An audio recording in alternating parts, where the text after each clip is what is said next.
हाँ जी students, class 10th में जो हमारा आज का टॉपिक रहेगा उसका नाम है chemical reaction and equation. Chapter number 1 है आपका केमिस्ट्री का। चैप्टर का नाम है केमिकल रिएक्शंस एंड इक्वेशन। इसमें हमने केमिकल रिएक्शंस और इक्वेशन के बारे में पढ़ना है कि केमिकल रिएक्शन क्या होती है और इक्वेशन क्या होती है। तो स्टूडेंट, केमिकल रिएक्शन क्या होती है? केमिकल रिएक्शन में हमारे पास एक रिएक्टेंट मॉलिक्यूल होता है जिसको हम हमेशा लेफ़्ट साइड पे लिखते हैं, और इस रिएक्टेंट को लेफ़्ट साइड पे लिखते हैं और इस रिएक्टेंट से हमारे पास न्यू सब्सटेंस बनते हैं। वो कैसे बनेंगे अभी बताएंगे। तो उन न्यू सब्सटेंस को हम क्या बोलेंगे? प्रोडक्ट। और बीच में आता है सिंगल हेडेड एरो। ये बच्चों आपको बात याद रखनी है, लेफ़्ट साइड पे रिएक्टेंट, राइट साइड पे प्रोडक्ट और बीच में एक सिंगल हेडेड एरो। तो यहाँ पर जो ये एरो है जिसको हमने नाम दिया सिंगल हेडेड,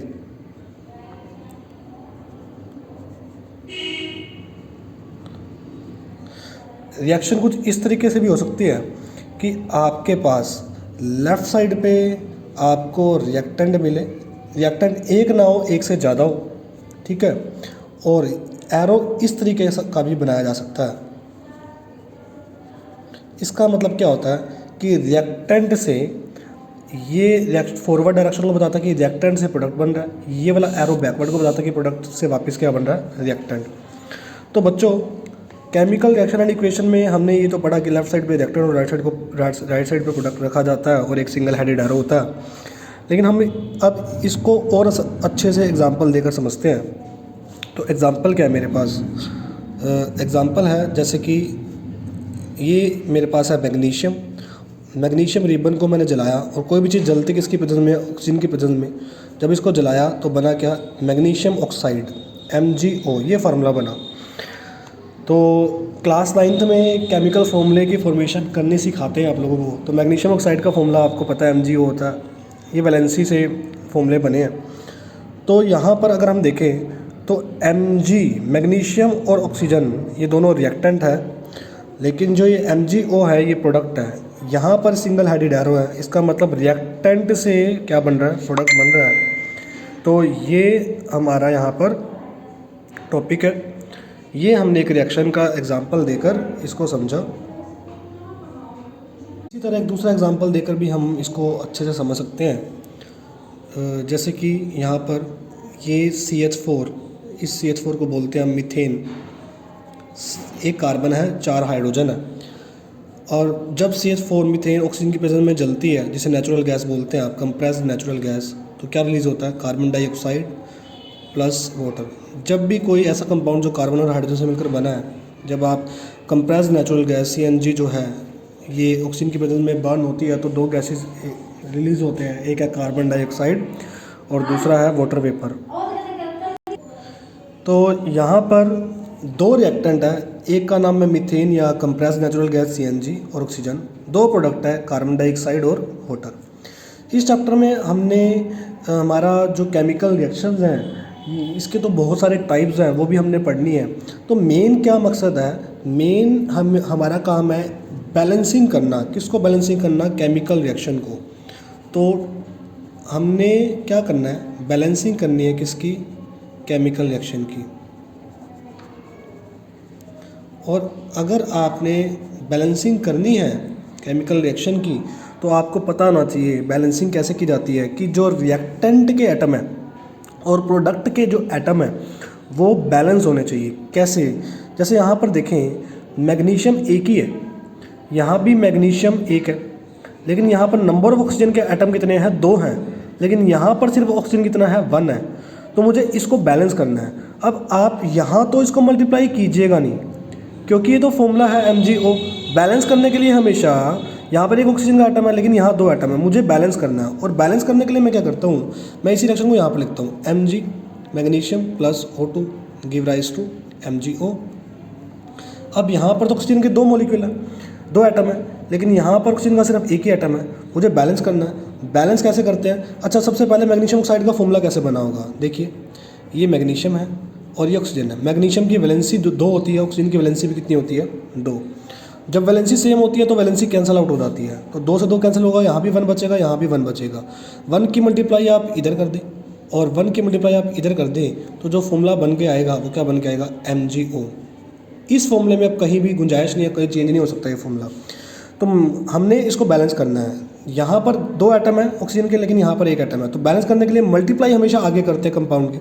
तो मैंने यहाँ मल्टीप्लाई कर दी, किससे मल्टीप्लाई कर दी? 2 से। ये 2 जो है ये Mg के साथ भी लग गया और ये 2 जो है ये O के साथ भी लग गया। Mg के साथ भी लग गया, O के साथ भी लग गया। तो यहाँ पर ऑक्सीजन के एटम तो बैलेंस हो गए, लेकिन Mg के एटम एक्स्ट्रा हो गए, 2 Mg हो गई। तो मुझे यहाँ किससे मल्टीप्लाई करना पड़ेगा फिर? 2 से, ताकि यहाँ भी मैग्नीशियम के एटम और यहाँ भी मैग्नीशियम के एटम क्या हो जाए? बैलेंस। इसका मतलब अब ये रिएक्शन क्या हुई? बैलेंस हो गई। तो बैलेंसिंग करना इस चैप्टर में ही हमारा मकसद है, इसको ही हमने सीखना है। तो बैलेंसिंग ऑफ केमिकल रिएक्शन का मतलब क्या है कि number of atoms of the reactant वो इक्वल होने चाहिए। किसके इक्वल होने चाहिए? Number of atoms of product. तभी आप किसी केमिकल रिएक्शन को क्या बोल पाओगे कि वो एक बैलेंस केमिकल इक्वेशन है, मॉलिक्यूलर इक्वेशन है। यहाँ पर हम मॉलिक्यूलर इक्वेशन सारी पढ़ेंगे। तो जैसे कि मैंने एक और एग्जांपल लिया था, CH4 plus O2 give rise to CO2 plus H2O। बच्चों यहाँ पर अगर मैं देखूँ, मेरे पास कार्बन का 1 एटम है, ये देखो, जहाँ पर कुछ नहीं होता वहाँ 1 होता है। यहाँ भी कार्बन का 1 एटम है, जहाँ कुछ नहीं होता वहाँ 1 होता है। कार्बन बैलेंस है, लेकिन हाइड्रोजन नंबर ऑफ हाइड्रोजन कितने हैं? 4। लेकिन यहाँ नंबर ऑफ हाइड्रोजन कितने हैं? 2। तो मुझे यहाँ 2 और ऐड करने हैं। अब ऐसा करने के लिए मुझे 2 से मल्टीप्लाई करना पड़ेगा, सबसे छोटा नंबर 2 ही होता। तो मैं 2 से मल्टीप्लाई यहाँ नहीं करूँगा, यहाँ नहीं करूँगा, इसके फ्रंट पे करूँगा। तो ये 2 से मल्टीप्लाई किया, इसका मतलब नंबर ऑफ हाइड्रोजन कितने हो गए? 4 हो गए। और यहाँ पर मेरे पास ऑक्सीजन के नंबर ऑफ एटम कितने हैं? 2। लेकिन यहाँ पर कितने हैं? 2 ये रहे, ये 2 H के साथ भी और ये 2 O के साथ भी है। तो 2 ऑक्सीजन के एटम तो ये रहे और 2 ऑक्सीजन के एटम ये रहे। टोटल नंबर ऑफ एटम कितने हो गए? 4। लेकिन यहाँ पर कितने हैं? यहाँ पर सिर्फ 2 ही है। इसका मतलब यहाँ पर ज़्यादा है, यहाँ कम है। यहाँ 2 है, यहाँ 4 है। मुझे यहाँ 2 से मल्टीप्लाई करना पड़ेगा ताकि यहाँ पर भी ऑक्सीजन के नंबर ऑफ एटम 4 हो जाए। तो 2 से मल्टीप्लाई करना तो ऑक्सीजन के आगे करना पड़ेगा। तो इस तरीके से हम रिएक्टेंट साइड और प्रोडक्ट साइड एटम को बैलेंस करने के लिए मल्टीप्लाई करेंगे ताकि रिएक्शन बैलेंस हो सके। अब कहीं बच्चों को मेन प्रॉब्लम क्या आती है मॉलिक्यूलर फॉर्मूले की फॉर्मेशन करने में, कि मॉलिक्यूलर फॉर्मूला कैसे बनेगा। तो हाउ टू मेक, सबसे पहले आज हम यही डिस्कशन करेंगे, how to make formula, chemical formula. ठीक है, तो केमिकल फॉर्मूला किससे पता चलता है? ये बच्चों वैलेंसी को देखकर पता चलता है। वैलेंसी याद करनी पड़ती है आपको। वैलेंसी का मतलब क्या होता है? कंबाइनिंग कैपेसिटी किसी भी एलिमेंट की, कंबाइन करने की कैपेसिटी को बोला जाता है valency. Combining capacity of element, combining capacity of element, उसे बच्चों वैलेंसी बोला जाता है। तो जैसे कि अगर मैं बात करूं, सबसे पहले मैं उन एलिमेंट्स को लिखता हूं जिनकी वैलेंसी सिर्फ 1 होती है। तो फॉर एग्जांपल मैं हाइड्रोजन की बात करता हूं। अच्छा, आपको पता हाइड्रोजन का एटॉमिक नंबर 1 होता। आपको सबसे पहले एलिमेंट्स को याद करना पड़ेगा, सीरियल वाइज याद करना पड़ेगा। जैसे कि मैं यहाँ पर लिखवाता भी हूँ। सबसे पहला एलिमेंट है हाइड्रोजन, H से लिखते हैं। दूसरा एलिमेंट है हीलियम, He से लिखते हैं। तीसरा एलिमेंट है लिथियम, Li से लिखते हैं। चौथा एलिमेंट है बेरिलियम, Be से लिखते हैं। पांचवा एलिमेंट है बोरोन, B से लिखते हैं। फिर कार्बन, फिर नाइट्रोजन, ऑक्सीजन, फ्लोरीन, नियोन। ये 1 से लेकर 10 तक लिखे हैं बच्चों, इसको ऐसे ही याद करना है। Hydrogen, helium, lithium, beryllium, boron, carbon, nitrogen, oxygen, fluorine, neon. ऐसे ही सोडियम 11 पे आता है, 12 पे आता है मैग्नीशियम, 13 पर आता है एल्यूमिनियम, फिर आता है सिलिकॉन Si, फिर आता है फॉस्फोरस P, फिर सल्फर, फिर Cl क्लोरीन, फिर Ar आर्गन, फिर K पोटेशियम और Ca कैल्शियम। ये 1 से लेकर 20 तक आपको एलिमेंट्स बच्चों याद करने बहुत जरूरी है। Na से सोडियम, Mg से मैग्नीशियम, Al से एल्यूमिनियम, Si से सिलिकॉन, P से फास्फोरस, S से सल्फर, Cl से क्लोरीन, Ar से आर्गन, K से पोटेशियम, Ca से कैल्शियम। इसी तरीके के सिंबल लिखने हैं आपने, अपने कोई कर्सिव राइटिंग का सिंबल यूज़ नहीं करना। तो अगर मैं देखता हूँ हाइड्रोजन सबसे पहले नंबर पे आता है। अगर फर्स्ट नंबर पर आता है तो आपको ये रूल पता भी होगा कि हमारे पास कोई भी एक एटम है और एक एटम का ये सेंटर होता है और ये क्या होती है, नंबर ऑफ शेल्स होती है। ये फर्स्ट शेल है और फर्स्ट शेल का नाम क्या है, के शेल। ठीक है, फर्स्ट शेल का नाम क्या है, के शेल। इसी तरह ये सेकंड शेल है और सेकंड शेल का नाम क्या है मेरे पास, एल शेल। इसी तरह ये कौन सी शेल है, थर्ड शेल, और थर्ड शेल का नाम क्या है, एम शेल। तो ये के शेल है, ये एल शेल है और ये एम शेल है। तो हमने आपको 1 से लेकर 20 तक एलिमेंट्स याद करने के लिए बोला, तो आपको पता होना चाहिए फर्स्ट शेल के शेल है, सेकंड शेल एल शेल है, थर्ड शेल एम शेल है और फोर्थ शेल होती है एन शेल। तो आपको एक रूल याद रखना है कि के शेल में नंबर ऑफ इलेक्ट्रॉन 2 होते हैं, एल शेल में 8 होते हैं, एम शेल, देखो बच्चों एक बात याद रखना, बात याद ये रखना, एम शेल में मैक्सिमम नंबर ऑफ इलेक्ट्रॉन आते हैं 18, लेकिन हमें कितने याद रखने हैं, 8। क्यों, ये हम सिर्फ 1 से लेकर 20 तक ही एलिमेंट्स को याद कर रहे हैं, इस वजह से हम ऐसा करते हैं। लेकिन अगर आए question maximum number of electron present in M shell तो 18, ये रूल होता है बच्चों। रूल क्या होता है, ये रूल होता है 2n²। n का मतलब क्या है, नंबर ऑफ शेल। अगर तो बच्चे फर्स्ट शेल है, अगर बच्चे फर्स्ट शेल है, फर्स्ट शेल मतलब n नंबर ऑफ शेल को बताता है। फर्स्ट शेल कौन सी शेल है, के शेल, तो n के लिए 1 पुट करो, 1 का स्क्वायर क्या होगा, 1 को 2 से मल्टीप्लाई करोगे क्या आएगा, 2 ही आएगा। अब सेकंड शेल कौन सी शेल है, एल शेल है, तो n के लिए 2 पुट करो, 2 का स्क्वायर 4, 4 2 दा कितना हो जाएगा, 8। इसी तरह थर्ड शेल है एम शेल, 3 का स्क्वायर पुट करोगे 9, 9 2 दा 18। आधे कितने चाहिए, 18, लेकिन आ कितने रहे हैं, 8। क्यों, क्योंकि हमने सिर्फ 1 से लेकर 20 तक ही एलिमेंट्स की इलेक्ट्रॉनिक कन्फिगरेशन लिखती हैं। तो इस तरीके से इलेक्ट्रॉनिक कन्फिगरेशन लिखी जाती है कि शेल में 2, एल शेल में 8 और एम शेल में भी 8 और एन शेल में कितने आते हैं, 2। अगर एन शेल में मैक्सिमम पूछे, फोर्थ शेल है, 4 स्क्वायर कितना होता है, 16, 16 2 दा 32। एन शेल में मैक्सिमम नंबर ऑफ इलेक्ट्रॉन 32 आता है, लेकिन हमने कितने याद रखने हैं, 2। ये बच्चों एक रूल है, ये रूल आपको याद रखना है। फर्स्ट शेल में 2, सेकंड शेल में 8, थर्ड शेल में 8 और फोर्थ शेल में 2। तो अब हाइड्रोजन की बात करें तो हाइड्रोजन का तो एक फर्स्ट नंबर की बात था, तो इसका मतलब ये इसके पास सिर्फ एक ही इलेक्ट्रॉन है। अगर इसके पास एक ही इलेक्ट्रॉन है, लेकिन फर्स्ट शेल में आते कितने इलेक्ट्रॉन है, 2, तो इसको कितने चाहिए, ये इससे पता चलता है कि इसको शेल कंप्लीट करने के लिए कितने लूज करने पड़ेंगे या कितने गेन करने पड़ेंगे, वही उसकी वैलेंसी होती है। तो इसको शेल के शेल, इसके फर्स्ट शेल में के शेल में 1 इलेक्ट्रॉन आ रहा है, अगर 1 इलेक्ट्रॉन आ रहा है तो इसको कितने चाहिए कितने कंप्लीट करने के लिए, 1 चाहिए और तो 2 हो जाएंगे। तो इसका मतलब इसकी हाइड्रोजन की वैलेंसी कितनी हुई, 1। इसी तरह मैं बात करता हूँ लिथियम की। बच्चों लिथियम का एटॉमिक नंबर होता है 3। लिथियम का एटॉमिक नंबर कितना होता है, 3 होता है। तो फर्स्ट शेल में के शेल में कितने इलेक्ट्रॉन आते हैं, 2, और सेकंड शेल में कितने आते हैं, 1, क्योंकि इसका 3 एटॉमिक नंबर है। अब लेकिन अगर देखा जाए कि लिथियम के फर्स्ट शेल में 2 आ गए, के शेल पूरी हो गई, और सेकंड शेल में जो है 1 आ रहा है, लेकिन सेकंड शेल में आते कितने हैं, 8। अब चाहिए तो इसको 7 तो बहुत सारे इलेक्ट्रॉन है, 7 तो ले नहीं सकता, 1 लूज़ कर देगा। तो लिथियम की वैलेंसी भी कितनी हुई, 1। तो शेल को कंप्लीट करने के लिए या तो वो इलेक्ट्रॉन दे दे या वो इलेक्ट्रॉन ले ले, उससे उसकी वैलेंसी पता चलती है बच्चों। तो लिथियम की वैलेंसी भी कितनी है, 1। इसके बाद बच्चों अगर मैं बात करूँ सोडियम को इसे लिखते हैं Na से। एटॉमिक नंबर 11 होता है। तो देखो फर्स्ट शेल में 2, सेकंड शेल में 8, थर्ड शेल में 1। अब थर्ड शेल में आते बच्चों देखो कितने हैं, 8 आते हैं। आ कितने रहे अपने पास, 1। चाहिए कितने, 7 ले तो सकता नहीं, 1 लूज़ करना पड़ेगा। तो सोडियम की वैलेंसी भी कितनी हो गई, 1। इसी तरह पोटेशियम की वैलेंसी भी 1 होती है, 19 नंबर पे आता है, ठीक है। और इसी तरीके से hydrogen, lithium, sodium, potassium.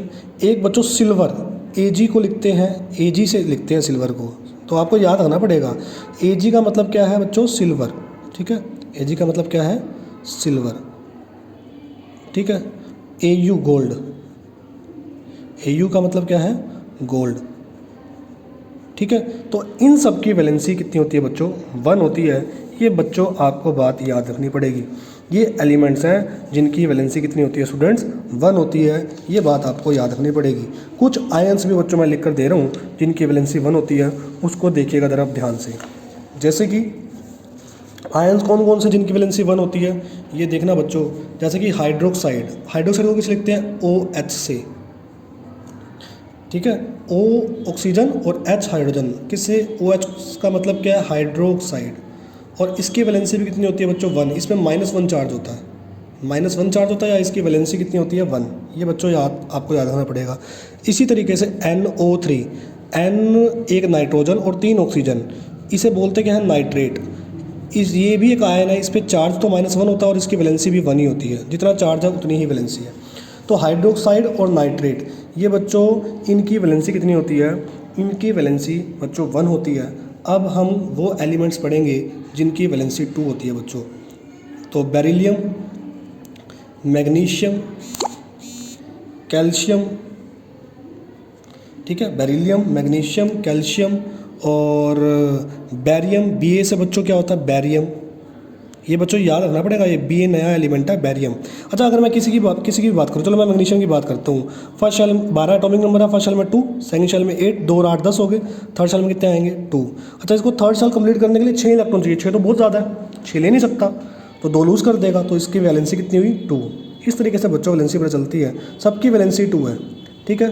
Zinc, Zn से लिखते हैं बच्चों, जिंक की वैलेंसी 2 है। आयरन, आयरन की जब वैलेंसी बच्चों 2 होती है ना, तो आयरन को क्या लिखते हैं, फेरस। ये बच्चों याद रखना पड़ेगा अब आपको, आयरन की जब भी वैलेंसी 2 होती है उसको क्या लिखते हैं, फेरस, ठीक है। मरकरी, मरकरी को किसे लिखते हैं, H और G से, ये Hg से क्या है, मरकरी। Pt, प्लेटिनियम, Pt क्या है, प्लेटिनियम, इसकी वैलेंसी भी कितनी होती है, 2। Pd, प्लेडियम, इसकी बच्चों वैलेंसी इसकी भी 2 होती है। तो Ra, रेडियम, Ra क्या होता है, रेडियम, बच्चों इसकी वैलेंसी भी 2 होती है। Cu, कॉपर, Cu क्या होता है बच्चों, कॉपर, इसकी वैलेंसी भी बच्चों 2 होती है। अब ये तो एलिमेंट्स जिनकी वैलेंसी 2 थी, कुछ आयंस भी लिखता हूँ बच्चों जिनकी वैलेंसी 2 है, आपको याद रखनी है। जैसे CO3, कार्बोनेट, एक कार्बन 3 ऑक्सीजन मिलकर क्या बनाता है, कार्बोनेट। ये बच्चों याद रखना पड़ेगा आपको। और इस पर चार्ज होता है -2 और इसकी वैलेंसी भी कितनी होती है, 2। या तो ये मैं चार्ज लगा रहा हूँ, लेकिन जब फार्मूला बनता है तो ये चार्ज लगाते नहीं है ऊपर, तो इसकी वैलेंसी भी 2 है। इसी तरह सल्फेट, सल्फेट को लिखते हैं SO4 से, SO4 से क्या, किसको लिखते हैं, सल्फेट को। इस पे भी इसकी वैलेंसी भी 2 होती है, इस पर चार्ज भी कितना होता है, 2। इसी तरह सल्फ़र, सल्फ़र बच्चों देखो, सल्फ़र, सल्फ़र को ऐसे लिखते हैं ना। अच्छा, सल्फ़र का एटॉमिक नंबर 16 होता है, फर्स्ट शेल में कितने आएंगे, 2, सेकंड शेल में 8, थर्ड शेल में 6। थर्ड शेल में आते 8 है, लेकिन इसके कितने आ रहे हैं, 6 आ रहे हैं। इसको कितने चाहिए, 2 चाहिए, तो 2 ले लेगा ये। जब 2 लेगा तो इस पर चार्ज कितना आएगा, -2। तो जब सल्फ़र किसी के साथ जुड़ता है तो इसका नाम होता है सल्फाइड। ये बच्चों याद रखना। तो इसी तरह ऑक्सीजन है, फर्स्ट शेल में 2, सेकंड शेल में 6, तो इसको सेकंड शेल कंप्लीट करने के लिए 2 इलेक्ट्रॉन और चाहिए, तो इसका मतलब इसमें चार्ज कितना है, -2। जब ऑक्सीजन के साथ जुड़ता है तो उसे क्या बोलते हैं, ऑक्साइड। तो ये बच्चों आपको इनके नाम याद रखने पड़ेंगे, कार्बोनेट, सल्फेट, सल्फाइड, ऑक्साइड। इसी तरह यहाँ पर हम क्या करते हैं, SO3, देखो SO4 को बोलते हैं सल्फेट, SO3 को बोलते हैं सल्फाइट, सल्फाइट, ITE लगता है। तो इस पे भी इसकी वैलेंसी भी कितनी होती है, 2 होती है। तो ये स्टूडेंट 2 वैलेंसी वाले हैं। अब वो एलिमेंट जिनकी वैलेंसी 3 होती है, एल्यूमिनियम, एल्यूमिनियम की वैलेंसी कितनी होती है, 3। आयरन, आयरन की वैलेंसी 3 भी होती है, 2 भी होती है। जब 3 होती है तो आयरन को पता क्या बोलते हैं, फेरिक, ठीक है। और इसी तरह एक और आयन है PO4, PO4 को बच्चों क्या बोलते हैं, PO4 को बच्चों बोलते हैं फॉस्फेट, PHOSPHATE, फॉस्फेट। कितनी वैलेंसी होती है इसकी, 3, -3 चार्ज होता है। तो ये स्टूडेंट आपके कुछ एलिमेंट्स और आयंस थे जिनकी वैलेंसी आपको बताई गई। तो फार्मूला कैसे बनता है, एक फार्मूला आपको बनाकर दिखाते हैं। जैसे मुझे बनाना है पोटेशियम सल्फेट का, पोटेशियम सल्फेट का। अब बच्चों सबसे पहले आपको मैं ये बताता हूँ पोटेशियम कहाँ लिखवाया था। ये देखिए, ये लिखवाया पोटेशियम, इसकी वैलेंसी कितनी है, वैलेंसी 1 है। ये सभी एलिमेंट्स वो थे जिनकी वैलेंसी 1 है। तो पोटेशियम का सिंबल क्या है, पोटेशियम का सिंबल है K। अच्छा, सल्फेट, ये देखो सल्फेट स्टूडेंट, सल्फेट SO4, तो सल्फेट SO4 लिख दिया। अब पोटेशियम की वैलेंसी कितनी होती है, 1, लिख दी 1, अभी देखी थी। और SO4 की वैलेंसी कितनी है, 2, तो 2। इनके पास कोई चार्ज नहीं आता, किसी तरीके का आपने चार्ज नहीं लिखना है यहाँ पर। वैलेंसी में कोई चार्ज नहीं आता। तो 2 की मल्टीप्लाई K के साथ, 1 की मल्टीप्लाई S के साथ और 4 ऑक्सीजन के साथ। जब 1 को एक सल्फर से 4 ऑक्सीजन से मल्टीप्लाई करोगे तो कोई फ़र्क नहीं पड़ेगा, वही का वही रहेगा। तो इसका फॉर्मूला क्या बन गया यहाँ पर, K कितने हो गए 2, और S को 1 से मल्टीप्लाई करो, ऑक्सीजन को 1 से, ऑक्सीजन 4 है 1 से मल्टीप्लाई करो तो वही का वही रहेगा। तो ये हो गया पोटेशियम सल्फेट का फॉर्मूला। इसी तरह अगर मैं कहूँ बैरियम क्लोराइड, बैरियम क्लोराइड, तो बच्चों बैरियम, ये देखो बच्चों बैरियम लिख रखा है मैंने यहाँ पर, Ba से लिखते हैं बैरियम को, वैलेंसी 2 होती है, तो बैरियम को किस लिख दिया, Ba से। ठीक है, अब क्लोराइड, ये क्लोराइड क्या है स्टूडेंट, यहाँ पर मैं लिख कर दे रहा हूँ आपको। F फ्लोरीन होता है, जब F किसके साथ जुड़ता है तो इसे बोलते हैं फ्लोराइड। Cl क्लोरीन होता है, जब Cl किसके साथ जुड़ता है इसकी वैलेंसी 1 होती है तो इसे बोलते हैं क्लोराइड। Br ब्रोमीन होता है, जब ये किसके साथ जुड़ता है तो इसे बोलते हैं ब्रोमाइड।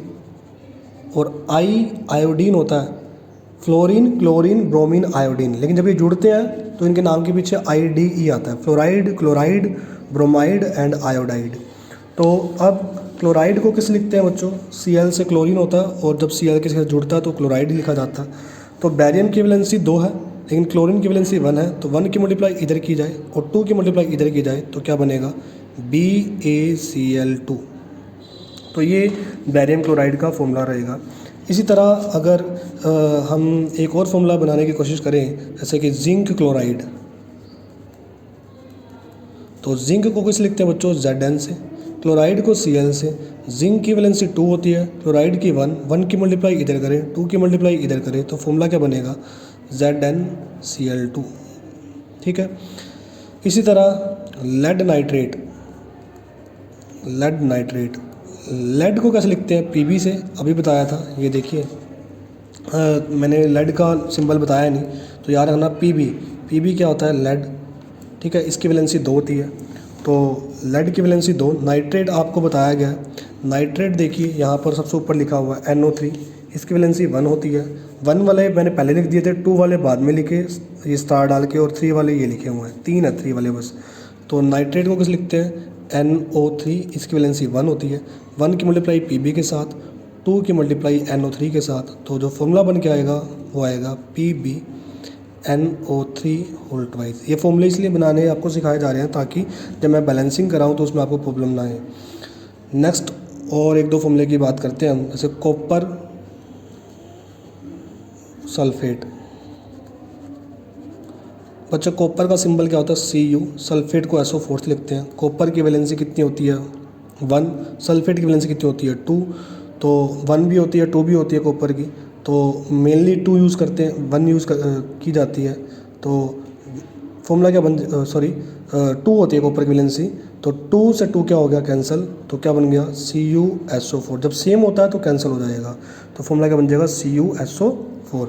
तो इस तरीके से फॉर्मूले बनते हैं। तो स्टूडेंट्स आप खुद भी ट्राई करना, मैं कुछ कंपाउंड्स के नाम लिख रहा हूँ, आपको उसे ट्राई करना है, जैसे कि सोडियम क्लोराइड,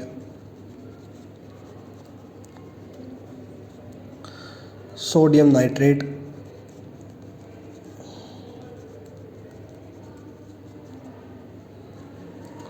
पोटेशियम नाइट्रेट,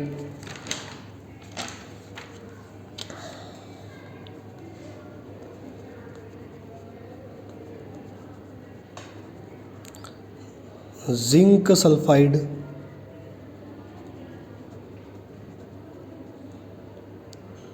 ठीक है, और ferrous sulphate, ferrous sulphate, ferric chloride, ferric chloride. तो बच्चों फेरस में Fe की वैलेंसी 2 होती है, फेरिक में Fe की वैलेंसी 3 होती है। तो स्टूडेंट्स आज के लिए आप लोग इतना ही इसको डिस्कस करें, केमिकल फॉर्मूले बनाने सीखें, मॉलिक्यूलर फॉर्मूला बनाने सीखें। तो नेक्स्ट लेक्चर में हम बैलेंसिंग सीखेंगे डायरेक्ट। तो आप सबसे पहले प्रैक्टिस इसमें करें, वैलेंसीज़ को याद करें, ये बहुत इंपॉर्टेंट है।